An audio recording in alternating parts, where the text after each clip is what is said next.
T'es-tu déjà demandé pourquoi certaines femmes sont inoubliables, non pas pour leur beauté ou leurs paroles, mais pour quelque chose de plus profond, de silencieux? Des hommes peuvent rencontrer des dizaines de femmes, partager des rires, tomber amoureux.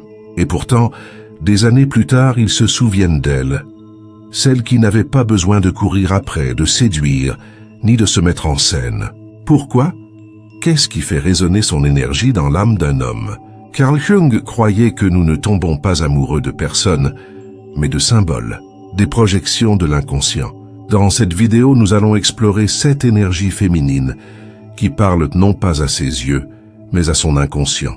Et lorsque tu les incarnes, non comme des stratégies, mais comme des vérités, tu cesses d'être une option, pour devenir la seule qu'il souhaite à ses côtés pour la vie. Mais ce n'est pas un guide pour être choisi. C'est une invitation à t'incarner pleinement, jusqu'à ce que le choix de t'aimer devienne une évidence. Alors demande-toi, es-tu prête à éveiller en lui quelque chose qu'il ne peut même pas nommer?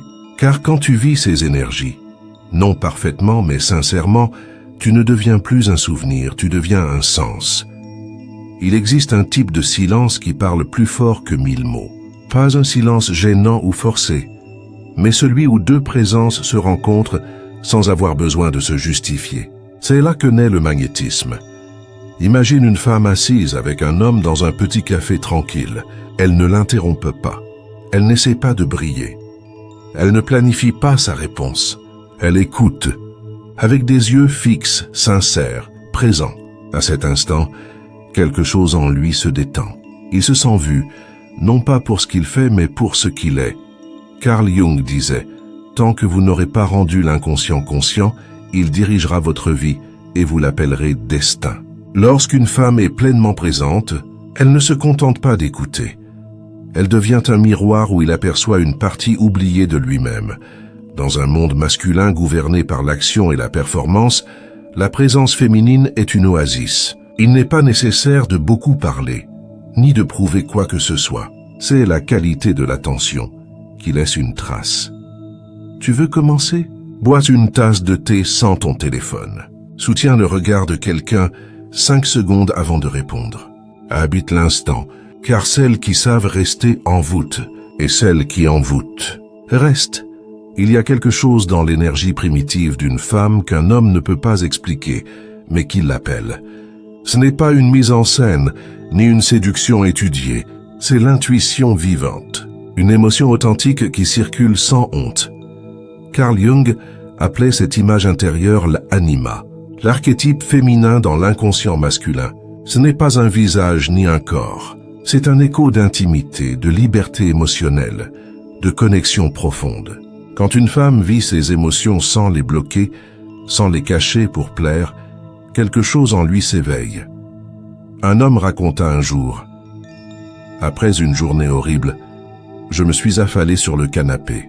Avant même que je parle, elle posa sa main sur la mienne et dit simplement, « Tu es fatigué, n'est-ce pas ?» Pas de conseil, pas d'analyse, juste une empathie pure. « Je ne sais pas pourquoi », ajouta-t-il. Mais à ce moment-là, j'ai arrêté de chercher ailleurs.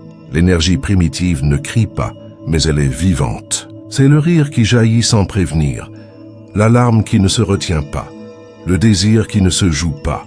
Et dans un monde qui exige le contrôle, cette liberté émotionnelle est irrésistible, comme un ruisseau sauvage dans un paysage aride. Il ne sait pas pourquoi il revient. Il revient, c'est tout. Il y a un paradoxe dans le désir masculin. Ce qui le fascine le plus, ce n'est pas ce qu'il possède, mais ce qu'il ne peut pas entièrement comprendre. Un sourire au sens caché, une pose pleine de non-dits, un regard qui ouvre une porte, sans révéler où elle mène. Le mystère n'est pas une distance, c'est une profondeur encore inexplorée. En psychologie, on appelle cela l'effet Zeigarnik. Nous nous souvenons davantage de ce qui reste inachevé. Lorsqu'une femme garde un espace pour elle, une part non dévoilée, il ne ressent pas un rejet. Il ressent une attraction. Imagine une conversation. Il demande « Quels sont tes rêves pour l'avenir ?» Elle sourit et répond « Quelque chose de beau, mais encore en construction. » Cette phrase ne ferme rien. Elle ouvre. Elle ne se cache pas, mais elle ne se livre pas totalement non plus. Et dans cet entre-deux, il reste. Le mystère n'est pas un jeu, c'est du respect pour sa propre immensité intérieure. Une femme n'est pas un livre à finir en une nuit, mais un univers à explorer. Lorsqu'elle le comprend, elle n'a plus besoin de séduire. C'est lui qui reste car il sent qu'il y aura toujours quelque chose à découvrir. Dans un monde où chacun joue un rôle, l'authenticité est une révolution. Pas l'authenticité forcée du je dis tout de suite, mais celle qui naît du courage de se montrer humain, sans script. Beaucoup de femmes apprennent très tôt à porter des masques. Celle qui plaît à tout le monde, la forte qui n'a besoin de personne, la charmante qui sourit toujours. Mais quand ce masque tombe, quelque chose de puissant se produit. L'autre rencontre enfin toi, pas le rôle mais la personne. Carl Jung parlait de la persona, le masque social que nous construisons pour nous adapter. Mais en dessous, il y a le soi. Et aimer vraiment, c'est permettre à l'autre de voir ce soi, même avec ses vulnérabilités. Une femme raconta « J'étais épuisée, mais je disais toujours que tout allait bien. Un jour, j'ai craqué et j'ai dit « Je me sens incapable. Je pensais qu'il s'éloignerait. Mais au lieu de ça, il s'est rapproché. Il m'a dit « Moi aussi, je ressens ça souvent. » Et tout a changé. L'authenticité n'est pas une faiblesse. C'est le pont qui permet à deux âmes de se rencontrer sans défense. Et dans cette rencontre, il ne voit pas seulement une femme, il se voit lui-même. Et il reste, non pas parce qu'il le faut, mais parce qu'il sait qu'ici il peut être vrai lui aussi. Il y a une beauté silencieuse dans le fait de savoir quand offrir et quand laisser de l'espace. L'amour ne naît pas du fait de tout donner.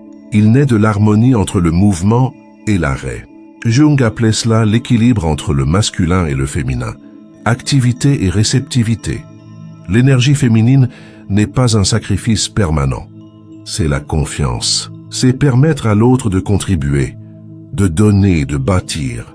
Quand une femme prend tout en charge, décide, contrôle, anticipe, elle peut sembler forte. Mais avec le temps, l'homme s'éteint. Il ne trouve plus d'espace pour offrir. Un homme marié depuis 20 ans a dit un jour « Je n'aime pas ma femme parce qu'elle fait tout. Je l'aime parce qu'elle me laisse faire. Quand je change une ampoule, elle attend. Quand elle est fragile, elle me laisse la soutenir. Elle me fait me sentir utile. » Laisser de l'espace ne veut pas dire être passive. Cela signifie respecter ses propres limites et permettre à l'autre d'exprimer son énergie. Dans cet équilibre, l'homme se sent fort, non pas pour dominer, mais pour prendre soin. Et la femme se sent aimée, non pour ce qu'elle fait, mais pour ce qu'elle permet. Donner et recevoir ne sont pas des rôles, ce sont des pas de danse. Et dans toute danse, l'harmonie naît du silence entre chaque mouvement. Sous l'armure de chaque homme vit un enfant blessé, peu importe à quel point il semble fort, sûr de lui ou brillant. Il y a des douleurs jamais exprimées, des fragilités jamais autorisées.